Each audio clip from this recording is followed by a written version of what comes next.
Fidèles téléspectateurs de l'émission Débat Éducation, bonsoir. Je vous sais très nombreux devant vos écrans pour suivre ce numéro très important qui concerne le test d'embauche. Comment faire pour que les jeunes qui sont en quête d'emploi vraiment puissent réussir leur test d'embauche. Eh bien, une activité a été menée par un directeur d'une institution du supérieur, ESAM, École supérieure d'audit et de management, qui a réuni plus d'une centaine de jeunes pour leur donner un renforcement de capacité.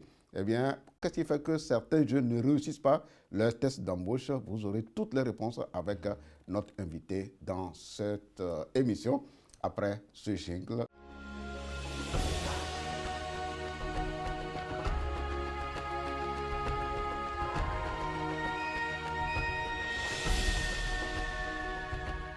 Monsieur le directeur, bonsoir. Bonsoir, Monsieur Taï. Il y a longtemps que vous n'êtes plus passé sur le plateau de la TVT. Oui, ça c'est vrai. Ça fait très longtemps. C'est ça. Alors, comme je l'ai dit dans mon introduction, vous avez pris une initiative très importante à l'endroit de la jeunesse. Oui. C'est un renforcement de capacité sur comment réussir un test d'embauche. Mais dans ce libellé, il y a beaucoup de choses qui ont été faites durant 3 jours dans votre institution, à l'ESAM, École supérieure d'audit et de management. Juste en introduction, avant de rentrer dans les détails, eh bien, nous allons d'abord suivre certains jeunes que nous avons interviewés à la fin. Ils se sont exprimés, ils ont manifesté véritablement leur joie et leur satisfaction de prendre part à cette rencontre très importante de renforcement sur comment produire un CV. Ce que j'ai appris de cette séance, premièrement, vous nous avez boosté la motivation, vous m'avez redonné l'envie de recommencer tout ce que j'avais cessé de faire. Grâce à cette formation, j'ai appris beaucoup de choses que je peux avancer si moi-même je veux. Je peux réussir ma vie si moi-même j'ai décidé qu'aujourd'hui, en tant que jeune, je peux le faire. Monsieur le directeur, vous avez suivi les participants à cette rencontre de 3 jours que vous avez organisée à l'ESAM. Oui. Quels commentaires vous avez à faire sur leurs propos, leurs témoignages de satisfaction? Ça fait plaisir. Ça nous prouve que le travail qui a été fait pendant les 3 jours, ce travail est efficace, ce travail est utile surtout pour cette jeunesse que nous aimons tant, que nous chérissons tant et que nous voulons tellement les accompagner parce que c'est la relève de demain. En fait, c'est la relève de ce pays. Ce sont les cadres que nous formons. Donc, d'abord, nous les éduquons. Donc, nous, vous savez, à l'École supérieure d'audit et de management, on dit que nous éduquons. Avant de former, on éduque d'abord. Et c'est dans ce cadre-là que nous organisons toujours tout ce qui peut donner des outils nécessaires aux apprenants pour pouvoir avancer, progresser, parce qu'à la fois, ici, on a fait les 3 jours pour le recrutement, apprendre à rédiger un CV efficace, une lettre de motivation, et puis participer aux entretiens, donc pour pouvoir avoir le poste. Mais c'est aussi pour avoir un emploi, mais également, demain, ils sont des employeurs aussi. Parce que parmi eux, il y a des gens qui veulent créer leur entreprise. Nous les aidons aussi, nous les accompagnons tout au long de l'année sur l'entrepreneuriat. On fait une journée découverte, tout simplement, découverte des talents chaque année. Et on découvre des talents. Et on voit qu'il y a des chefs d'entreprise dans l'école, donc, mais qui démarrent, coup-ci, coup-ça. Certains sont bien affûtés, d'autres non. Donc, notre rôle, c'est de les accompagner, de les encadrer, encadrer, recadrer, pour pouvoir les orienter, leur donner une vision claire de la chose. Parce que, bon, avec nos expériences, ça leur permet quand même de pouvoir avancer. Donc, si on revient sur l'atelier, oui, je suis assez, en fait, ravi, et qu'ils soient ravis, ils soient contents, et puis ils sont repartis un peu. Certains n'ont pas voulu quitter d'ailleurs. Mais il y aura d'autres choses à faire encore au début d'année. Cette initiative véritablement a comblé les attentes de toute façon des participants, vous les avez suivis d'ailleurs. Et on va maintenant rentrer dans le cœur du sujet. Okay. Le cœur du sujet, c'est comment réussir un entretien d'embauche, comment élaborer un CV susceptible de donner plus de chances aux postulants de pouvoir décrocher véritablement le poste. Qu'est-ce qui vous a amené véritablement à choisir ces 3 rubriques-là? Oui, bon, moi-même avec, vous savez, je suis de métier expert comptable, commissaire aux comptes, et j'ai fait beaucoup de recrutements pour mes clients, hein, les cadres, les non-cadres, au moins plus de 300. Donc, bon, je sais les handicaps que les jeunes peuvent avoir, et les moins jeunes d'ailleurs. Hein, donc, et c'est pour ça que chaque année, nous mettons cet atelier-là en place, parce que l'école a décidé dès le début de ne pas chercher du travail à ses apprenants. Pourquoi? Parce que ce n'est pas utile, ce n'est pas nous qui allons les accompagner au moment où ils auront le poste et ils doivent faire le boulot. Donc, pour nous, nous ne cherchons pas à avoir simplement des têtes bien remplies, hein, mais des têtes bien faites. Mais vraiment des têtes bien faites. Voilà pourquoi, d'une façon iconoclaste, on les accompagne beaucoup. On fait beaucoup d'activités, et parmi lesquelles se trouvent les 3 journées d'ateliers pour la rédaction de CV, la lettre de motivation et l'entretien. Ouais. Donc, c'est le recrutement. On commence par lequel? On commence par le CV. Le CV. Voilà. C'est d'ailleurs dans l'ordre, jeudi, on avait fait le CV, vendredi, on a fait la lettre de motivation, et samedi, on a fait l'entretien. Donc, le CV, effectivement, on voit les CV, c'est présenté n'importe comment. Il ne faut pas oublier que les jeunes, ce qu'ils ne comprennent pas, et les moins jeunes d'ailleurs, recruteur, il cherche à donner un poste à quelqu'un. Donc, un chef d'entreprise veut un collaborateur qui l'accompagne dans son développement. Donc, s'il offre un poste, il veut qu'en retour, on lui apporte un savoir-faire, un dynamisme pour combler le vide et l'accompagner. Donc, il faut que les 2 personnes se rencontrent. Voilà, quand nous, les recruteurs disent « nous cherchons des employés, hein, des salariés », mais on n'en trouve pas. Ceux qui cherchent des emplois disent « nous, on cherche des postes et on n'en trouve pas ». Mais bon, ça fait que c'est un quiproquo tout le temps. Mais qu'est-ce qu'ils cherchent? Et c'est ça ce que nous voulons leur apporter avec notre expérience. Quand nous avons à peine 30 secondes pour lire un CV, à peine, hein, vraiment à peine 30 secondes pour lire un CV. Donc, parce que vous en avez beaucoup. Parfois, vous voulez un poste, il y a 100 personnes qui sont là, 200 personnes qui sont là. Donc, il faut trier, il faut aller vite. Donc, soit on utilise des logiciels pour pouvoir le faire, mais pour retenir au moins certains critères clés. Mais déjà, quand vous voyez la manière dont la personne a rédigé le CV, c'est intéressant à voir. Donc, tous ces handicaps-là, c'est ce que nous leur avons appris le premier jour. Et comment on le fait concrètement. Donc, je ne sais pas si vous voulez qu'on développe un peu là-dessus ou bien... On va développer là-dessus, mais permettez que nous écoutons encore certains participants qui ont justifié véritablement leur motivation à prendre part à cette séance de formation sur l'élaboration du CV, l'entretien d'embauche et la lettre de motivation. Je suis en 2e année, les stages surtout sont des choses que j'aurai à faire bientôt. Donc, je me suis dit que c'était une très bonne occasion, surtout là j'avais une formation gratuite avec des personnes et je sais que ces personnes sont des professionnels, donc je savais que je ne voulais pas perdre mon temps, que j'allais venir et j'allais être fière de ce que j'allais venir apprendre. Voilà. Donc j'étais quand même assez sûre de ce que je venais. Nous avons fait 3 jours pour cet atelier de CV. Le premier jour, nous avons vu le CV en lui-même. Le 2e jour, nous avons parlé de la lettre de motivation et le 3e jour de l'entretien avec des experts, y compris le DG de l'école des arts lui-même, M. Roger Mifetou. Personnellement, l'entretien pour moi sera le plus utile parce que c'est vrai que quoi qu'on en dise, le CV, la lettre de motivation, bien sûr, on apprend aux gens à le rédiger, à le préparer. Je pense que c'est quelque chose quand même, c'est peut-être l'étape la plus simple. Il y a des gens, ils ont de très bons CV, de très bonnes lettres de motivation, mais le jour de l'entretien, ça ne se passe pas bien. Donc moi, personnellement, je tenais beaucoup plus au jour de l'entretien pour voir comment les gens allaient se débrouiller, voilà, face aux questions qu'ils allaient recevoir des recruteurs et tout ça. Je suis étudiant à la faculté de droit de l'Université de Lomé. Je suis un nouveau diplômé et je n'ai pas d'expérience professionnelle. Donc cette formation m'a beaucoup aidé. Comment rédiger un CV qui peut amener les recruteurs à me rencontrer pour discuter de mon employabilité. Le module qui m'a le plus intéressé, c'est par rapport à la rédaction du CV. Parce que j'ai eu à rédiger un CV, mais c'était pas les étapes qu'on a eu à suivre ici, c'était pas les étapes. J'avais pas suivi les mêmes étapes pour la rédaction du CV en question.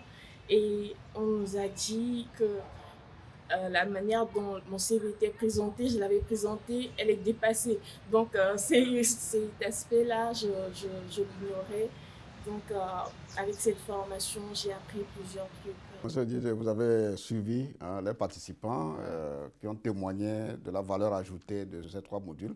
Alors, on va commencer par le CV avant d'aller à l'entretien d'embauche. Quand, en tant que recruteur, un recruteur prend un CV, qu'est-ce qui l'amène à mettre certains CV à la poubelle? Oui, bon, c'est exactement ça. Moi, je dis, on fait un classement vertical. C'est ça. On prend, et il y a la poubelle en dessous, on fait ça. Donc, on ouvre les doigts et puis, classement vertical. Alors, qu'est-ce qui se passe? C'est d'abord la présentation. Un CV mal présenté, vous n'avez aucune chance de passer au 2e tour. Donc, on attend des choses dans le CV.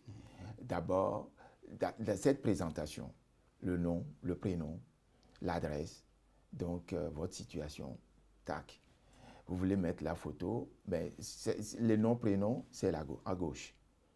C'est classique, parce que quand on ouvre, voilà, on veut voir votre nom, votre prénom, votre adresse. Et il y a une chose qui nous intéresse aussi, votre adresse, l'adresse mail que vous donnez. Alors, ça, je veux donner des conseils aux jeunes. Il ne faut surtout pas avoir des sobriquets dans votre adresse. toto@yahoo.fr, c'est des bêtises. Et il faut que vous cherchiez un emploi. Donc, soyez professionnel. Vous devez marquer roger.mifetou, quelque chose. Parce que vous ne devez pas... Vous cherchez un emploi, il faut être clair. Il faut être visible. Vous ne pouvez pas être à la fois, vous être visible et invisible à la fois. Non, donc soyez clair sur ce point-là. Voilà les premiers défauts sur lesquels on ne badine pas. Parce qu'on n'a pas le temps, il y a beaucoup de gens à voir. Donc, deuxième élément, alors, quand on est dans les pays européens ou bien dans les pays occidentaux, oui, ça peut poser les problèmes de racisme, même dans nos pays africains, dans certains, on sait ce qui se passe. Mais ceci étant, quand on est en Europe, moi je vous dirais, ne mettez pas vos photos. D'accord? Mais quand on est en Afrique, ben oui, mettez vos photos. Si vous pensez que c'est un plus pour vous parce que vous avez une belle constitution, oui, c'est intéressant. C'est intéressant, ça attire toujours le recruteur. Bon, mais par contre, ben, si vous pensez que votre forme ne permet pas, ben, ne mettez pas. Ce n'est pas une obligation. Mais quand vous voulez la mettre, mettez-la à droite. À droite. Donc les noms, prénoms, adresse, vous voulez mettre l'âge, tout ça, c'est à gauche. Mais de l'autre côté, la photo. Et une photo de face. Sur fond blanc, pas des choses rouges, machin, tout ça. Non, sur un fond blanc. Voilà, vous voyez, c'est des petites choses. Et puis, ça, c'est ce qu'on appelle l'information générale. Dans l'information générale, le poste que vous voulez, vous le mettez au milieu. Le poste que vous sollicitez, que ce soit en candidature spontanée ou bien candidature, en fait, les propositions, les offres d'emploi, mais le poste que vous proposez. Et puis en dessous, mais vous faites un petit laïus sur vous. Qui êtes-vous, ce que vous voulez, quels sont les éléments qui vous caractérisent, ainsi de suite. Donc, c'est déjà, on voit qui nous voulons, qui est là. Et il a raconté des histoires. Pour l'instant, on ne sait pas si c'est vrai ou c'est faux, mais on le verra. Donc, une fois que tout ça là fait partie de l'information générale, c'est une première partie. La deuxième partie, c'est tout de suite, on veut voir vos formations. Alors, de grâce, tout ça doit être dans l'ordre. Il faut de la rigueur. La rigueur. Ça doit être dans l'ordre. Du plus récent diplôme vers le plus ancien. Et si vous avez au-delà du bac... Donc ça suppose que si vous avez par exemple le master, vous mettez d'abord le master en descendant vers les licences, bac, voilà. etc. Voilà. On s'arrête au bac. OK. De toute façon, si vous avez le master, c'est que vous avez le bac. Donc, certificat d'études. J'ai vu même des docteurs qui cherchent des postes d'enseignants. Ils me mettent certificat d'études et tout, jusqu'à arriver au doctorat. Mais pêle-mêle, hein, c'est quand même scandaleux. Ouais. Mais scandaleux. Ça veut dire que lui n'a pas eu la chance d'avoir ce renfort de capacité oui. dont on bénéficie ces jeunes-là. Oui. Ah ouais. Et donc, bon, voilà, globalement, il ne faut pas s'étendre trop là-dessus. Dès lors que vous avez des diplômes plus élevés, mais donnez le nom du diplôme, l'école, d'accord, l'année du diplôme, et puis c'est tout. Hein? Ne mettez pas les unités que vous avez suivies, tout ça. Si c'est un diplôme, si vous n'avez pas suivi les unités pour le diplôme, vous ne pouvez pas vous délivrer le diplôme. Donc, s'il vous plaît, allez à l'essentiel. Bon, et après, donc, troisième partie, on descend sur les expériences professionnelles.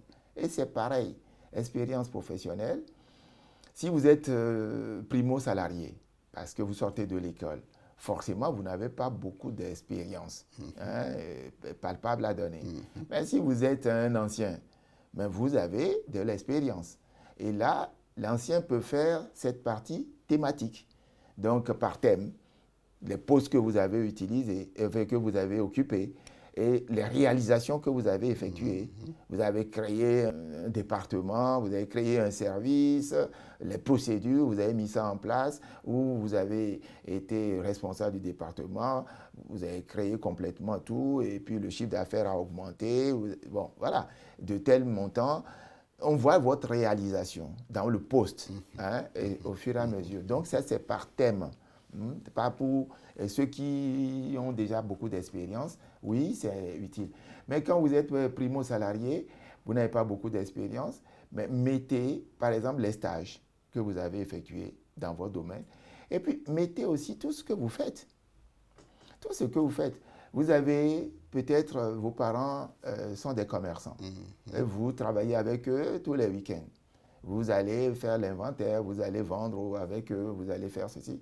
Mais mettez, vous étiez dans les associations, bon, vous avez occupé des postes, vous avez organisé des choses. Vous pouvez, ce n'est pas votre profession, mais qu'est-ce que nous cherchons à travers ça? C'est votre dynamisme, votre esprit ouvert, et de dire, vous êtes iconoclaste. C'est ce qu'un chef d'entreprise veut. On ne cherche pas autre chose. Vos bacs plus 58, on s'en fout. Excusez-moi le terme, mais c'est un directeur d'école qui vous parle.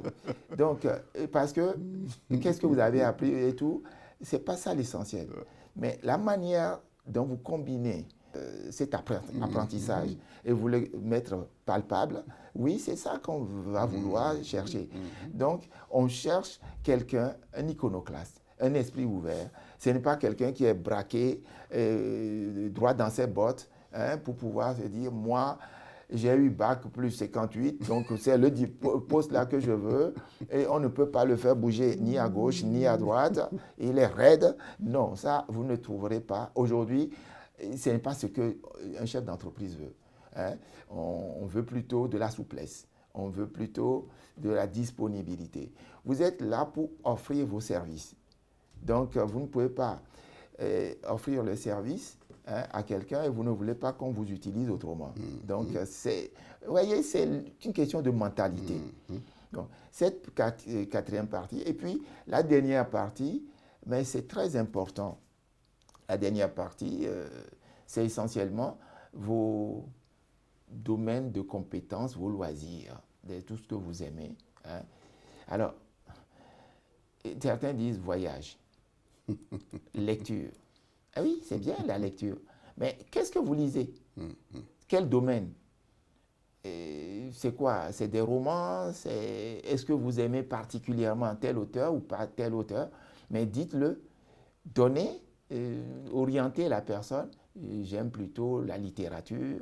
Hein, quel type de littérature? Voilà, vous dites. J'aime plutôt l'histoire. Mais quel type d'histoire? Qu'est-ce que vous aimez? Vous dites, vous avez voyagé. Oui, voyage.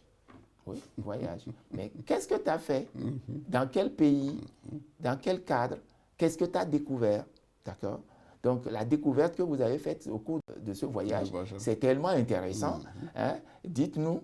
Donc, ça peut vous rattraper. C'est-à-dire qu'on voit à travers tout ce que vous faites dans vos voyages, dans votre lecture, de tout, des passions. Vous êtes passionné par ceci, vous êtes passionné par là. Une entreprise, c'est une œuvre de passion. Donc, si vous êtes passionné, vous êtes iconoclaste, vous êtes souple, bon, c'est ça qui nous intéresse. Vous voyez dans le CV, et c'est des plus. Chaque fois, c'est des plus, c'est des plus. Donc, quand vous dites je parle une langue, eh bien, bon, l'anglais, oui, mais notez. Est-ce que c'est courant? Est-ce que c'est langue maternelle? Est-ce que c'est ceci? Donc, on sait. Hein? On va voir ça. Bon, donner. Pourquoi on voit, si vous dites, je parle kabyé, oui, mais on parle kabyé, c'est bien. Mais simplement, en fait, langue, je mets kabyé ou je mets évé ou bien mina, tout ça, c'est bien. Mais dites, si vous savez lire, vous savez écrire, ou simplement, voilà, vous mettez langue maternelle. Donc, on sait tout de suite. Vous parlez français, ok? Vous parlez arabe, ben oui, donnez-nous le niveau. Parce que peut-être que le poste que nous cherchons, on a besoin de ces personnes-là. Donc, vous mettez des choses au fur et à mesure. Donc, vous voyez bien le sens. Il faut faire un CV qui accroche. Qui accroche. Donc, un CV accrocheur, c'est un CV qui parle de soi, mais qui rend... il ne faut pas mentir. Alors, je sais que certains vont vous dire, il faut mentir. Moi, je suis un CCP, donc croyant chrétien pratiquant. Le mensonge, pour moi, ce n'est pas le point fort. Moi, je vous conseillerais de ne pas mentir, mais on peut rédiger en disant les choses, parce que ce qu'on cherche, votre diplôme, oui, on va tester après, mais ce n'est pas ça. On cherche d'abord une personnalité. Exactement. Une personnalité. Donc, comment est fabriquée cette personnalité? Est-ce que cette personnalité peut rentrer dans notre équipe? Est-ce que c'est un franc-tireur? Est-ce que c'est quelqu'un qui sait rassembler les gens et qui sait travailler différemment, qui aime l'équipe, qui aime les gens? Donc, on doit sentir dans votre CV. Le CV, ce n'est pas une litanie de ce que j'ai fait, mais il faut mettre en valeur votre CV, votre expérience, le mettre en valeur. Voilà, j'ai fait ceci, j'ai fait cela. C'est pour ça qu'on demande aux jeunes, aujourd'hui, moi, je suis toujours avec eux, je les pousse à travailler, à agir dans l'action. Ce n'est pas parce que simplement c'est dans vos études qu'il faut agir, mais au-delà de vos études. Dans la vie courante. Dans la vie courante. Donc, vous jouez... Vous aimez la musique? Ben oui, quel type de musique? Dites-nous. Et puis, vous jouez à la guitare. OK. Eh bien, c'est intéressant. C'est intéressant. C'est ça, notre découverte de talent à l'École supérieure d'audit et de management. C'est comme ça qu'on a compris qu'on a beaucoup de musiciens à l'école. Et nous avons créé carrément un orchestre pour l'école. Et donc, quand vous venez à nos manifestations, vous verrez que c'est l'orchestre de l'école, de l'établissement, et qui joue la musique durant cette période. Bon, il y a des sportifs, on a créé du foot, du volley, du basket, ainsi de suite. Mais parce que nous voulons l'épanouissement. Donc tout ça fait que, ben oui, avec les concours d'éloquence, concours de plaidoirie, tous nos activités-là, les sorties, les visites dans les entreprises, et puis on fait notre RSE, la semaine de l'amitié, ben on va, par exemple, à la plage pour nettoyer. Je les accompagne, on fait ça ensemble. Hein. Certains, bon, les samedis, on fait le footing ensemble, bon, on va faire la marche rapide. Mais c'est un côté iconoclaste. Donc, quelqu'un qui a une ouverture d'esprit, donc le CV permet de pouvoir trouver rapidement. Et qu'est-ce qu'on fait? Ben, dès qu'on lit d'abord le CV, après on va lire la lettre de motivation, donc on commence à classer. On dit, ah, celui-là, j'ai envie de le voir. Parce que je veux lui poser des questions sur peut-être sa formation, non, mais on va poser la question sur sa lecture, sur ses voyages, sur ses passions. Donc, certains, ils créent des outils informatiques, des applications. Eh bien oui, c'est là. Donc, vous aimez ça, dites-nous. Parce que nous aussi, ça nous intéresse. Peut-être que le poste, ben, il y a des plus. celui qui a plus de connaissances en informatique, ou celui qui fait d'autres choses complètement, ou créer des logiciels, des choses comme ça. Tout ce que vous faites passionnant, donc dites-le. Donnez ça sur votre CV. Fidèles téléspectateurs, en suivant le directeur général de ESAM, École supérieure d'audit et de management, dans tout ce qu'il explique, dans le contenu d'un CV accrocheur, vous comprenez qu'en tant que jeune, ne perdez pas votre temps pour des inutilités. Il faut vous renforcer sur ce qu'on appelle les compétences de vie courante. Oui, c'est parce que à l'école, dans les matières classiques, on ne vous montre pas forcément certaines choses en lien avec vos compétences de vie courante pour forger votre personnalité qui doit se refléter dans votre CV. Maintenant, quand le recruteur prend ce CV, eh bien, comme il a dit, il y a beaucoup de choses qu'il doit regarder là-dedans et avant de vous inviter à l'entretien d'embauche. Alors, au cours de cette formation de 3 jours, nous avons pris en ambiance une simulation de certains étudiants qui sont passés devant des recruteurs. En fait, certaines formations, ils sont passés devant des recruteurs, mais c'était une simulation. Et après, on les a aussi interviewés. Nous allons les suivre avant de revenir sur ce plateau avec le DG de ESAM. Je suis en master en radiologie et imagerie médicale. J'ai participé à la formation de 3 jours sur comment rédiger un CV, une lettre de motivation et comment décrocher un entretien. J'ai beaucoup appris. Maintenant, je suis sûre que je pourrais bien faire mon CV et écrire une bonne lettre de motivation. En ce qui concerne un CV bien rédigé, il faut que l'on retrouve des éléments essentiels comme l'adresse mail, la partie concernant les compétences, la partie concernant les expériences professionnelles. Nous sommes à la deuxième étape, l'entretien d'embauche. Voilà. Oui. La lettre de motivation d'abord. La lettre de motivation, ok. Oui, donc il y a le CV, la lettre de motivation, parce que c'est ces 2 documents qu'il faut présenter au recruteur avant qu'il ne vous invite à l'entretien. Tout à fait. Très bien. Au niveau de la lettre de motivation, qu'est-ce que vous recherchez? Voilà. Alors, la lettre de motivation me fait toujours rigoler. Parce que si vous prenez 1000 candidats, 910, 980 vont vous dire « J'ai l'honneur de solliciter auprès de votre bienveillance l'octroi d'une place de la formule standard et classique. » Alors, ça n'apporte strictement rien. Puisqu'il y a 990 noms déjà écrits, nous cherchons une personne, vous n'êtes pas dedans. Donc, c'est déjà classé. Donc, cette lettre de motivation, il faut la personnaliser. Le recrutement, en fait, la recherche d'emploi, c'est un travail à temps plein.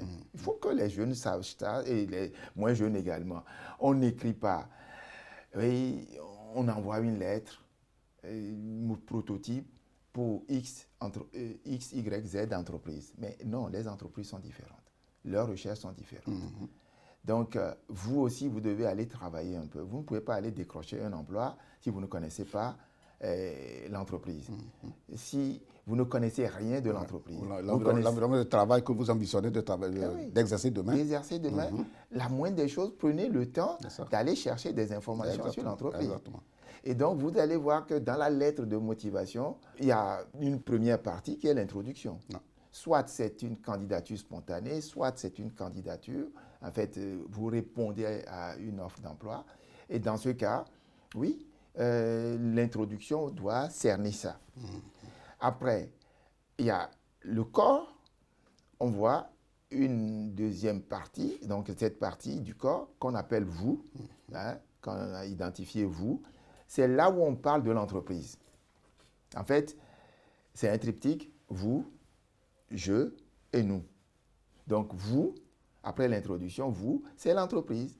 Les réalisations de l'entreprise, ce que l'entreprise a fait de bien, parler de cette entreprise, ses produits, si c'est des produits, si il a reçu un prix, si cette entreprise a reçu un prix d'excellence de ceci, ou bien un premier prix, ou le classement, vous voulez aller dans les banques. On sort toujours le classement des banques par pays et au niveau de la zone UEMOA. Mais allez vérifier, allez sur leur site, mais essayez d'aller chercher des informations financières qui les concernent. Et quelle position ils occupent, et combien de salariés ils peuvent avoir, ainsi de suite. Vous avez l'information, mais allez vers l'information. Et ça, c'est très important, parce que quand on reçoit des lettres de motivation, Mais justement, vous dites que tout le monde écrit aussi, je suis très motivé. Mais prouvez-nous que vous êtes motivé. Prouvez-nous que vous êtes motivé. Ce n'est pas au moment de l'entretien que vous allez nous prouver ça. Dans la lettre, je sais si vous êtes motivé ou pas. En quoi faisant? La manière dont vous avez cherché l'information. Des informations percutantes sur l'entreprise. Et si vous n'avez pas fait de recherche, vous ne saurez pas que cette entreprise est classée première dans son secteur d'activité. À telle année, où il a eu tel prix, où ils ont changé d'activité, ou bien stratégie, ainsi de suite. Ça veut dire que vous êtes parti chercher. Ça, c'est de la motivation. Voilà. Donc, vous devez cerner la vie de l'entreprise. De l'entreprise. Ah ouais. Et ça plaît toujours aux recruteurs. Ça plaît de dire, mais, tiens, il nous connaissait. Il nous connaît. Ah ben, dis donc, on a envie de le revoir. Quelqu'un qui nous connaît, nous avons envie de lui donner cette chance. Après, il vient, troisième partie, c'est le jeu. Il va parler de lui. Il a fait des études. Il a eu tel diplôme.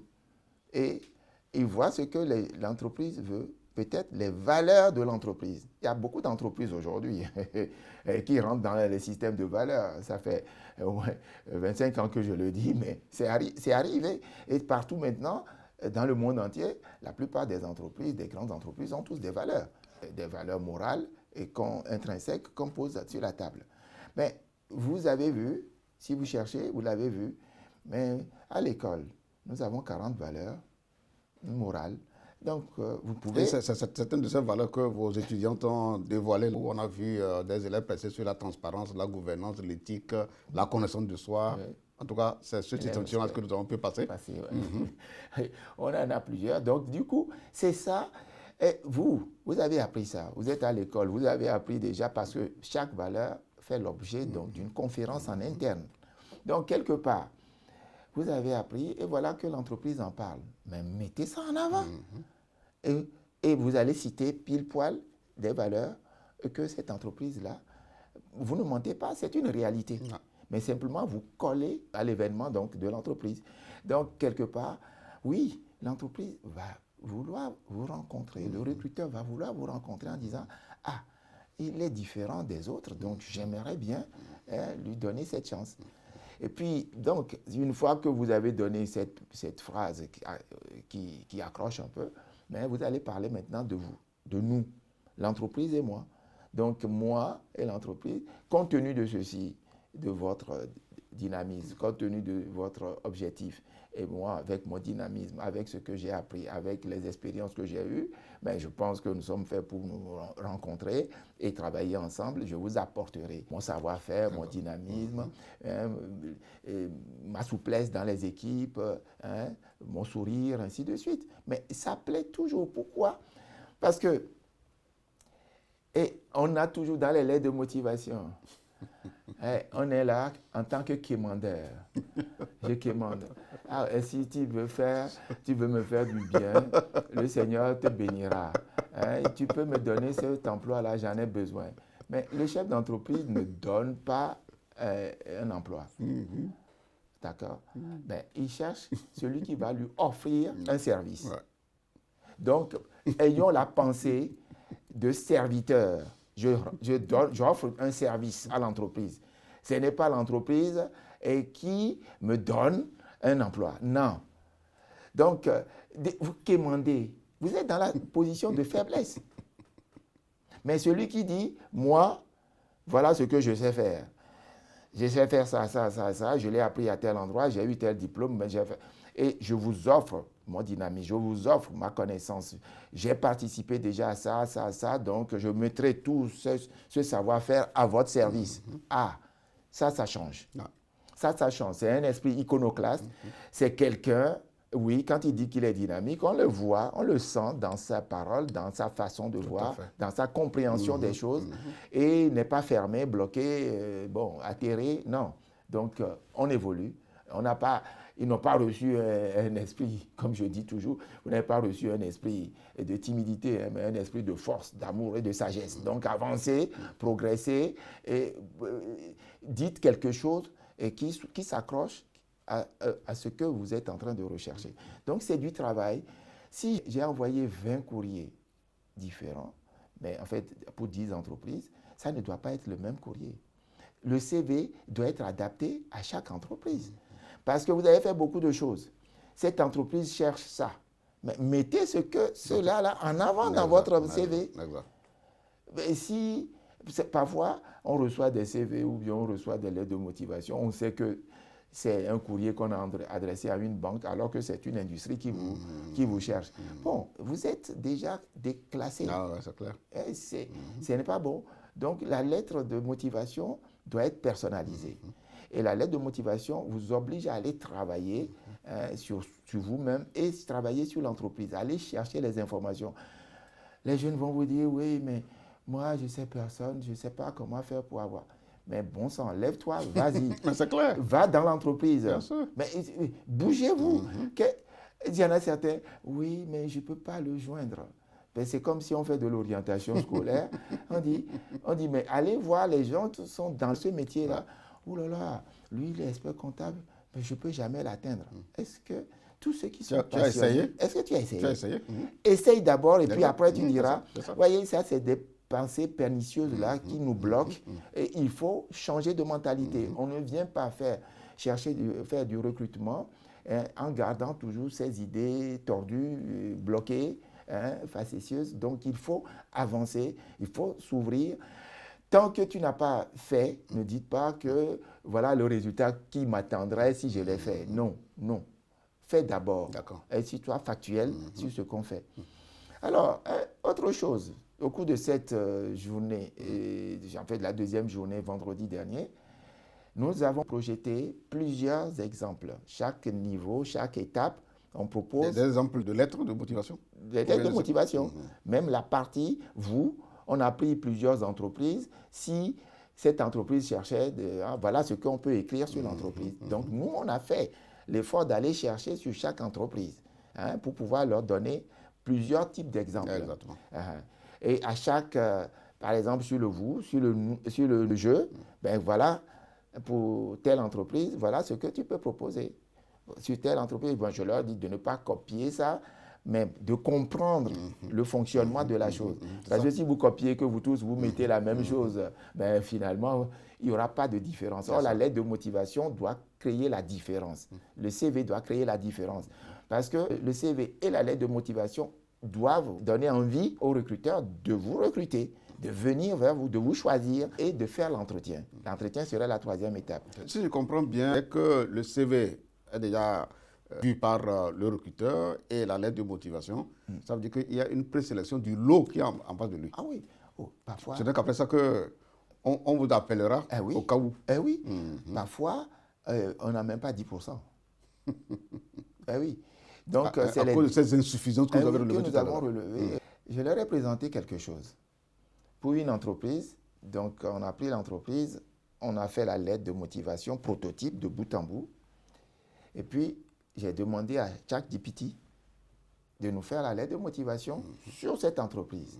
On donne les informations, paf, ChatGPT, fait. Et là, première erreur, monsieur et madame. C'est un logiciel, hein, c'est ça? C'est un logiciel. Donc, IA, intelligence artificielle. Et il te crée carrément ta lettre de motivation. Et puis, à un moment donné, ChatGPT dit la société en question est une filiale d'un groupe scandinave. C'est faux complètement. Faux. Je connais très très bien la société. Sur le capital également, il a vu une augmentation, il n'a pas vu la deuxième augmentation, ChatGPT. Donc, mais créer de toutes pièces que la société fait partie d'un groupe scandinave. Donc, c'est pour dire que, attention, ChatGPT fait des choses, c'est un logiciel, donc vous savez, vous créez du contenu aujourd'hui, mais donc beaucoup de candidats vont utiliser ChatGPT pour leur faire la lettre de motivation, comme ils font avec les mémoires dans tous les domaines. Nous aussi, on les suit, on sait comment on les contourne. Donc là, si ChatGPT sort cette information, ou bien cette lettre de motivation, ça ne correspond pas à la réalité. Donc, soit pour se moquer de vous un peu, on vous fait venir. Et on va vous dire, c'est vous-même qui avez rédigé votre lettre de motivation. Donc, et vous allez forcément dire oui. Alors que vous avez menti. Ben oui, c'est du mensonge. C'est du mensonge. Donc là aussi, c'est pour après vous donner des conseils. Donc si, moi quand je prends ces personnes-là, je ne vais pas les retenir, ça c'est clair. Ok? Mais simplement, c'est pour leur faire un peu de leçon, de dire attention. Vous voyez, ça, c'est pas vrai. Donc pas bon. Donc vous avez menti en plus, parce que si vous connaissez l'entreprise, voilà le problème que vous pouvez avoir. Donc méfiez-vous d'aller chercher, travaillez vous-même. Travaillez vous-même. Allez à la recherche de l'information et vous verrez que les choses se passent mieux. Et puis, ça plaît aussi aux recruteurs quand vous êtes en face de la discussion est différente. Alors, fidèles téléspectateurs, nous tendons pratiquement vers la fin de cette émission, mais nous ne pourrons pas quitter ce plateau sans aborder la dernière rubrique qui est l'entretien d'embauche. Voilà, le recruteur a sous la main la lettre de motivation, il a le CV. Maintenant, il faut qu'il entretienne le candidat. Et nous avons un des facilitateurs au cours de cette rencontre organisée par le DG de ESAM, l'École supérieure de management. Une des facilitatrices, j'allais dire, a été interviewée à la fin parce qu'ils ont fait une simulation à partir des CV et des lettres de motivation. Eh bien, elle va se prononcer sur ce qu'elle a vu, ce qu'elle a entendu et éventuellement les conseils qu'elle a donnés aux apprenants qui ont participé à cette rencontre. Ce n'est qu'après ça que le DG va clôturer en espérant qu'il y aura d'autres opportunités pour revenir encore sur certains aspects qu'on n'aurait pas pu aborder compte tenu du temps. Ce que j'ai apprécié, c'est que ces jeunes se soient jetés à l'eau après la formation qu'ils ont suivie, de faire une simulation où ils se mettent à nu devant tout le monde.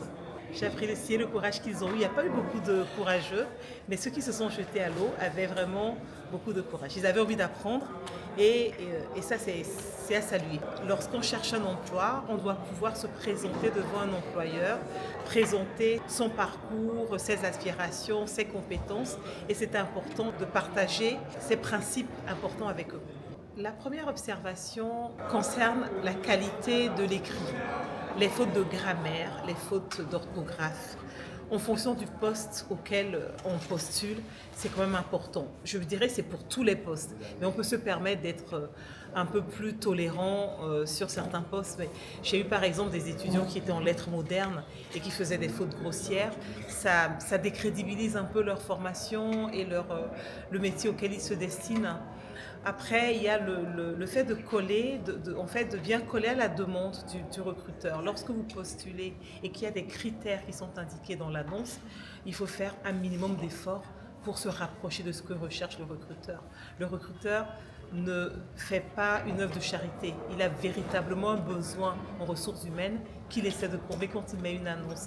Et bien souvent, les candidats, même quand ils ne répondent pas aux critères du poste, envoient leur candidature en se disant « oui, mais moi je vais leur expliquer que je peux le faire, je suis motivée ».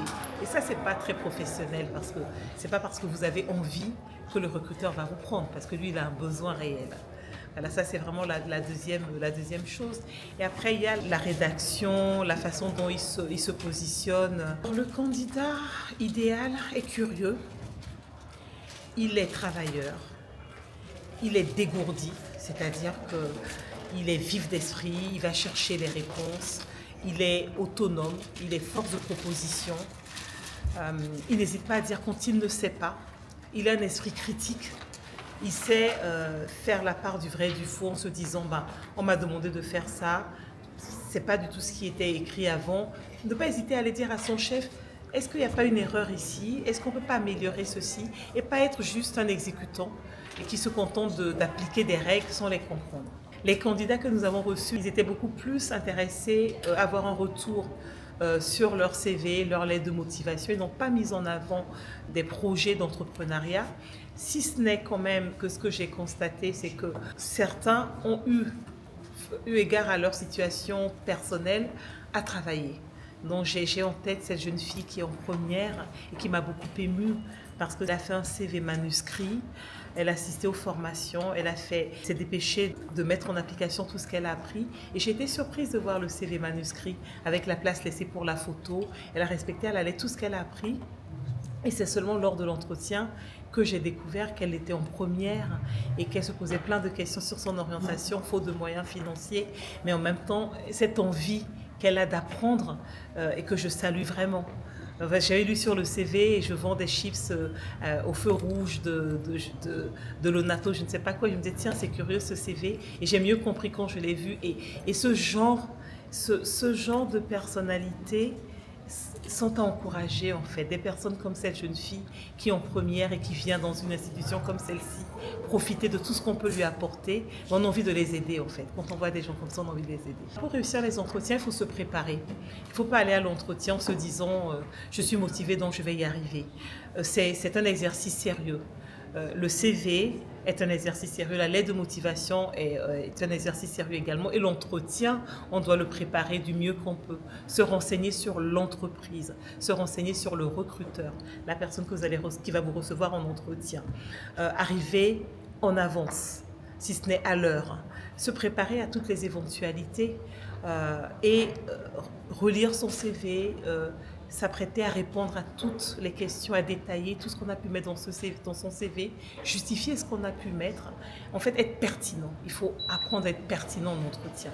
Ce n'est pas un exercice de style, on n'y va pas pour réciter une leçon, parce que nous, recruteurs, quand on prend des candidats en face de nous, on attend des professionnels, on attend des gens qui viennent nous expliquer comment ils vont nous aider à résoudre notre problématique d'effectifs, en fait, de main-d'œuvre. Donc, c'est ça qu'on attend. Donc, quand les jeunes viennent parfois et qu'ils répondent de manière très molle aux questions ou récitent une leçon apprise, on se dit, ils se sont trompés de porte. Et ça, c'est à changer. Monsieur le directeur, on termine donc notre émission par entretien d'embauche dont vient de parler votre facilitatrice. Quels sont les compléments d'information sur cette étape aussi importante que les autres documents qui ont été élaborés par les participants? Oui, merci beaucoup. Et oui, c'est Madame Lawson Anoka qui, le 3e jour, est venue donc, pour accompagner M. Elom sur les entretiens, alors que moi, j'ai fait toute la partie théorique. Et puis, j'ai fait le premier jour, le 2e jour de bout en bout, mais donc le 3e jour, on était 3, donc à pouvoir travailler là-dessus. Et donc, je les remercie vivement d'être venus, de répondre à notre appel. Alors, quels sont les compléments d'information qu'il faut donner? Oui, pour l'entretien, n'oubliez pas, c'est l'étape finale avant le choix. Donc, le CV percutant, la lettre de motivation efficace, vous permet maintenant d'être retenu pour participer au final. Quand je dis les finales, ben oui, ça peut être un premier entretien, 2e entretien, 3e. Donc, mais déjà, vous avez décroché l'entretien. C'est élément essentiel des 2 premiers éléments, du CV et de la lettre de motivation. Vous décrochez l'entretien. Dans quelle entreprise je vais aller travailler? Vous allez dans une banque. Voilà, première chose, la tenue. La tenue. Les banquiers, c'est costume, cravate. Toi, tu viens débrailler. Chemise en l'air, non repassée d'ailleurs. Ouya, tu arrives. Bon, on dit, mais il vient d'où? C'est un martien, c'est quoi? Bon, vous voyez, déjà, problème de tenue. Problème de tenue. Derrière ça, ben, quand vous venez, souvent, l'entretien commence déjà à l'arrivée. Quelqu'un vient vous accueillir. Généralement, c'est les assistants de direction ou du recruteur qui vous accueillent. Il y en a certains, ils sont haut placés, manque d'humilité totale. Et ils font quoi? Mais ils méprisent carrément cette personne. Ils ne savent pas qu'il est déjà noté. Il est vu. Parfois, on peut mettre des tables. Ben, vous allez voir des bouteilles d'eau qui sont par terre et tout. Un journal mal rangé. Et on voit des gens, enjambés, et ils ne prennent pas la peine de ramasser, de le reposer. C'est l'entretien qui a commencé, vous ne le savez pas. C'est les préalables de l'entretien. Et puis après, donc on vient vous accueillir. Ben, et il faut connaître le nom de la personne qui va vous entretenir. Vous n'avez pas su, vous ne savez pas, et vous découvrez ça. Parfois même, on voit dans les entretiens, certains, ils ne savent même pas qui les a convoqués. quand je dis qui, l'entreprise qui les a convoqués, parce que parfois, ils ont envoyé simplement que le CV. Et puis on lui dit, mais faites-nous une lettre de motivation juste à côté. Vous avez l'ordinateur, vous avez des choses. Et si vous ne mettez pas l'outil informatique, ça veut dire que ça pose déjà un problème. Oui. Oui. Oui. Sur les deux éléments dont j'ai parlé tout à l'heure, CV et lettre de motivation, un des handicaps, c'est les fautes. Il y a trop de fautes dedans. Et dès lors où il y a des fautes, ça vous êtes déclassé. Même si vous avez fait quelque chose de bien. Pourquoi? Parce que aujourd'hui, il y a tellement d'outils pour ne plus faire de fautes. Donc, on dira que c'est quelqu'un qui n'est pas très attentionné. Donc, vous n'êtes pas concentré. Vous êtes tête en l'air. Donc, si vous n'êtes pas attentionné, vous êtes tête en l'air, pourquoi voulez-vous que moi, je vienne prendre cette personne-là dans mon entreprise? Il va me foutre le bazar. Il va écrire aux gens avec plein de fautes. Mais ce sont les relations, les partenaires de l'entreprise. Donc, ça ne m'intéresse pas. Puisque j'ai d'autres possibilités. D'accord? Donc, les entretiens, et puis le jour, on va vous poser des questions. Il y a des questions qui reviennent sans cesse. Parlez-nous de vous, présentez-vous. Même si vous l'avez déjà mis dans votre CV. Voilà. Et on veut maintenant, c'est de le dire oralement. De le dire oralement et voir comment vous êtes convaincant. Est-ce que vous êtes timide? Est-ce que vous avez des choses à nous dire? Qu'est-ce qui va nous plaire dedans? Bon, essayez de nous séduire. Séduire, ce n'est pas la séduction, mais intellectuellement, de nous dire quelque chose qui nous intéresse et qui correspond au poste. Donc, vous ne connaissez pas le nom de la personne qui vous accueille, vous ne connaissez parfois pas l'activité même de l'entreprise qui vous accueille, et ainsi de suite. Ça, c'est décourageant. On vous pose des questions là-dessus, vous n'y étiez pas. Votre CV aussi, on va pointer, on va dire les éléments qui nous intéressaient. Vous avez dit ceci, dites-nous un peu sur le voyage, oui, sur votre lecture, sur votre passion, la musique, quel type de musique, ainsi de suite. On va vous poser des questions d'ordre général et puis on verra bien si vous tenez la route ou pas. Voilà, M. DJ, votre dernier mot. On est pratiquement arrivé à la fin de cette émission, cet entretien très important et très intéressant parce que beaucoup de jeunes qui nous suivent véritablement vont beaucoup apprendre de tout ce que vous avez livré comme information et s'ils en tiennent compte, en tout cas, ils se donnent beaucoup de chances, pour ne pas dire plus de chances de pouvoir réussir leur test d'embauche. Votre mot de fin. Merci beaucoup de m'avoir invité. Et oui, c'est un élément essentiel dans la vie de tout le monde, que ce soit primo-salariés, les élèves qui sortent de l'école, ou les étudiants qui sortent de l'école, et puis ou d'université, et également les anciens qui travaillent déjà et qui veulent changer des postes. C'est un exercice très intéressant et il faut avoir beaucoup de rigueur, il faut avoir un esprit iconoclaste, il faut aller chercher. Il faut être dynamique et il faut correspondre exactement au poste qu'on vous demande. Donc, soyez précis et concis et il faut avoir un peu de rigueur et ordonner bien les choses, ne pas donner des éléments superflus, aller à l'essentiel, soyez concis et précis. Précision, concision. Et parce que ces gens-là n'ont pas le temps. Nous, en Afrique, nous aimons toujours les CV longs, mais un CV long, pour parfois des jeunes qui arrivent, qui sortent de l'école, ils veulent faire 3 pages de CV. C'est impossible, c'est pas correct, c'est pas normal. On ne va même pas lire.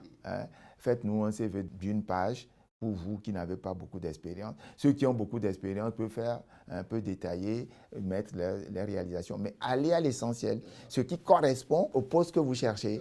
Vous pouvez faire beaucoup de choses, mais ce n'est pas tout ce que vous avez fait que vous allez mettre en avant. Mais toujours aller chercher la petite information et qui change tout. Voilà. Merci. Nous tenons à dire merci à M. Roger Mufetou, le directeur général de ESAM, École supérieure d'audit et management, qui a pris vraiment cette initiative d'aider véritablement ces jeunes parce qu'ils n'ont rien payé et pourtant ça a un coût. Voilà. Et donc, nous tenons véritablement à le remercier pour toutes ces initiatives à l'endroit des jeunes, dans l'intérêt supérieur de la jeunesse.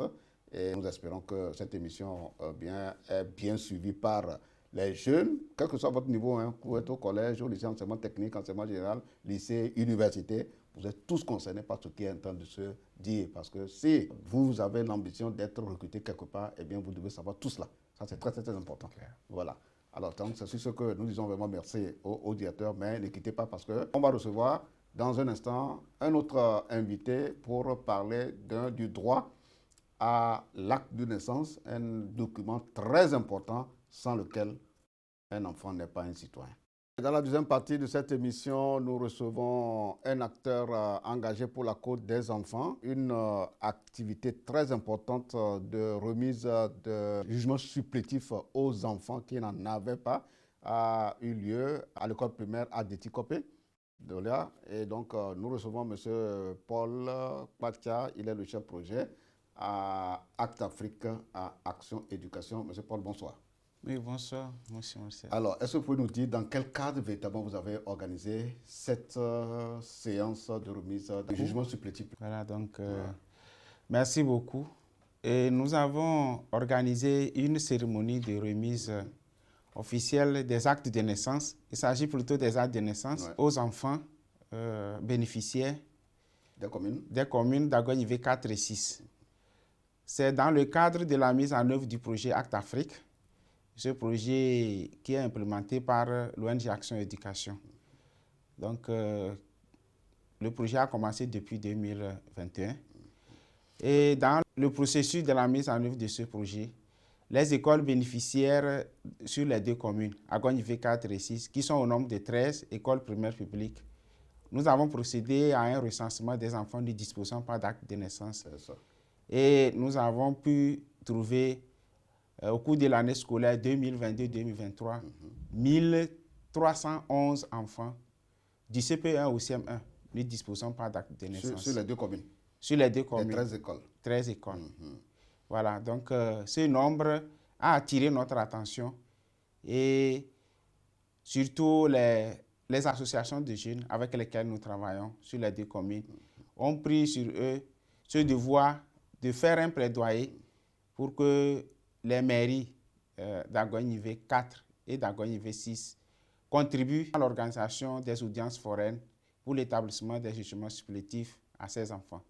Donc, c'est la fin de ce processus qui a abouti sanctionné finalement, voilà, à la remise des actes de naissance. Nous allons écouter les bénéficiaires et certains chefs d'établissement où fréquentent ces enfants bénéficiaires donc, de ces jugements supplétifs pour nous dire un peu l'enjeu et l'intérêt véritablement de cet acte très important qui fait de ces enfants finalement des citoyens, puisqu'ils ne l'étaient pas sans ce document, sans ce sésame important. On va le suivre.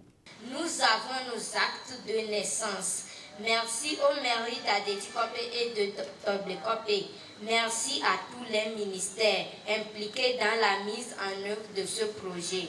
À tout le gouvernement pour les efforts en faveur des droits des enfants. Merci à vous tous qui êtes venus partager ces moments de joie avec nous. À vous particulièrement, chers parents, plus jamais d'enfants sans acte de naissance. Nous savons que vous faites beaucoup de choses pour nous, mais un enfant sans acte de naissance ressemble à une enveloppe vide. Sans acte de naissance, nous ne pouvons pas aller à l'examen du CEPD. Nous ne pouvons pas avoir de certificat de nationalité et de la carte d'identité. Chers papa et maman, à chaque bébé un acte de naissance.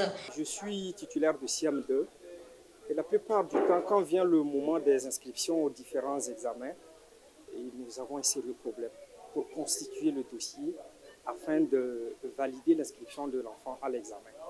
Donc, disons simplement que les enfants ont bénéficié des actes de naissance. Je dirais ça, c'est l'amont. Mais moi, je crois qu'en aval, j'ai été l'un des plus heureux parce que fini les soucis des tracasseries par rapport à la constitution du dossier des enfants pour les examens de CEPD, surtout à notre niveau. Nous disons un grand merci à tous les acteurs impliqués autour de cet événement. Voilà, M. Paul, les parents, est-ce qu'ils ont compris la portée vraiment de ce document, puisque c'est eux, en principe, juste après la naissance de l'enfant, c'est eux qui devaient amener ces enfants-là à l'état civil pour l'établissement. Est-ce qu'ils ont compris? La majorité des parents a compris aujourd'hui l'importance pour les enfants de disposer des actes de naissance parce qu'ils ont compris que leurs enfants qu'ils ont inscrits dans les écoles ne peuvent passer leur examen du CPD qu'avec ce document. Sans l'acte de naissance, les enfants ne peuvent pas passer les examens. Mais malheureusement, il y a une catégorie encore de parents qui ne l'ont pas encore compris. Pourquoi nous le disons? Parce qu'au cours de l'organisation des audiences foraines, nous avons constaté qu'il y a eu un certain nombre de parents qui devaient accompagner leurs enfants et pour venir devant le juge et témoigner réellement que c'est leur enfant pour qu'on puisse leur délivrer ces jugements supplétifs. Mais ces parents ne sont pas venus. Certains pour des raisons de funérailles, des raisons de... des raisons... Voilà, ils n'ont pas donné priorité à cette activité très importante. À cette activité très importante. Ça veut dire qu'il y a encore du travail, il y a encore du chemin à faire au niveau de certains parents qui ne voient pas encore véritablement l'importance des actes de naissance. Je crois que c'est le lieu pour l'Union togolaise des associations des parents d'élèves UTAP et les comités des parents d'élèves de tous les établissements du Togo de veiller à ce que chaque enfant puisse bénéficier de ces âmes et sensibiliser tous les parents pour que dès la naissance, que les dispositions soient prises pour établir à leurs enfants ce document très important, surtout que le gouvernement a rendu gratuit. Alors si le gouvernement a rendu gratuit, il faut saisir l'opportunité pour que l'enfant ait ce sésame. Ceux qui sont bénéficiaires, c'est parce que la période de déclaration a été dépassée ou bien c'était quoi le problème? C'est parce que ces enfants ayant dépassé l'âge pour avoir les actes de naissance sont maintenant entrés dans un autre processus qui consiste à passer par le jugement supplétif qui sont délivrés uniquement par les magistrats. Donc, ce qui est très coûteux. Ouais, bien sûr. Parce que pour organiser des audiences foraines, ça fait un coût. Maintenant, après l'organisation des audiences foraines, l'obtention du jugement supplétif, aujourd'hui, il faut les transcrire. Et la transcription aussi a un coût. Ouais. Donc, quand on ne saisit pas l'opportunité de faire l'acte de naissance à l'enfant dès la naissance, après, pour le faire, ça devient très difficile. Ça devient très onéreux. Et c'est pourquoi nous interpellons les parents qu'aujourd'hui, les actes de naissance ont été déclarés gratuits par le gouvernement. C'est le temps de saisir cette opportunité pour qu'à chaque naissance, les actes de naissance soient immédiatement établis aux enfants pour leur éviter donc, tout ce parcours de combattants. C'est ça. Alors, une chose est d'avoir l'acte de naissance, une autre chose est de sécuriser ce document pour que ce document ne soit pas abîmé. Est-ce que dans vos sensibilisations, vous avez tenu compte de cette dimension-là pour attirer l'attention des parents, de veiller à la sécurisation de ce document dès qu'il sera obtenu? Oui, bien sûr, c'est des actions qui sont menées quotidiennement. Et nous voulons aussi remercier les mairies d'Angoignivé 4 et 6 qui aussi font beaucoup d'efforts pour sensibiliser les parents. Donc, lors de la remise officielle des actes de naissance aux enfants, les mairies ont profité pour sensibiliser les parents sur l'importance de ces documents qu'il faut garder soigneusement pour ne pas les détruire. Parce que on peut les plastifier, non? Tout à fait. Parce que l'acte de naissance, c'est le premier cadeau qu'on fait à l'enfant qui lui permet d'aller à l'école, qui lui permet de passer ses examens, qui va lui permettre d'avoir sa nationalité, de pouvoir se faire établir une carte d'identité nationale et tous les autres documents. Quand vous passez un test, on vous demande toujours l'acte de naissance. Donc, c'est un document à garder soigneusement, à ne pas détruire. Parce que quand vous détruisez cela... ne pas laisser détruire par l'humidité, par des incendies, en tout cas tous les aléas qui peuvent éventuellement abîmer le document. Abîmer le document. Fidèles téléspectateurs, c'était juste un petit entretien pour permettre aux parents à cette rentrée scolaire de prendre toutes les dispositions pour que tout enfant ait ce document très important. Et nous tenons véritablement à remercier l'ONG Action Éducation à travers le projet Acte Afrique dont le représentant est sur ce plateau. Monsieur Paul, nous sommes arrivés à la fin. Votre mot à l'endroit des enfants, à l'endroit des parents et à l'endroit aussi des chefs d'établissement, voilà, qui ont pris part à cette séance de remise des jugements supplétifs. Nous voulons d'abord remercier la TVT, pour tout ce que vous faites pour sensibiliser les parents et puis pour dire aussi un mot aux parents, c'est que l'acte de naissance, c'est le premier cadeau qu'on peut faire à l'enfant. Pour lui conférer la citoyenneté. Voilà, faciliter même les autres documents. Les autres documents. Voilà. Donc, nous attirons leur attention que quand vous avez un enfant, le premier cadeau que vous devez lui faire, c'est de lui faire établir un acte de naissance. Merci. Tout ce qui est déjà en train d'être fait aussi par les communes pour pouvoir sensibiliser, rapprocher les services d'état civil des populations puissent continuer pour faciliter véritablement cet accès-là à nos populations. Merci, M. Paul, d'être sur ce plateau pour nous clarifier et profiter aussi pour sensibiliser les acteurs, surtout les parents. Merci à vous, téléspectateurs, de nous avoir suivis dans ce numéro de débat d'éducation qui a porté sur 2 thématiques. La première, c'était les qualités pour réussir un entretien d'embauche avec le DG de ESAM que vous avez suivi. Et maintenant, l'acte de naissance dont l'enfant a besoin véritablement pour accéder à son droit à la citoyenneté et à la nationalité togolaise. C'est sur ces mots que nous vous disons merci de nous avoir suivis et on vous donne rendez-vous pour un autre numéro de débat éducation la semaine prochaine. D'ici là, portez-vous bien. Bye bye.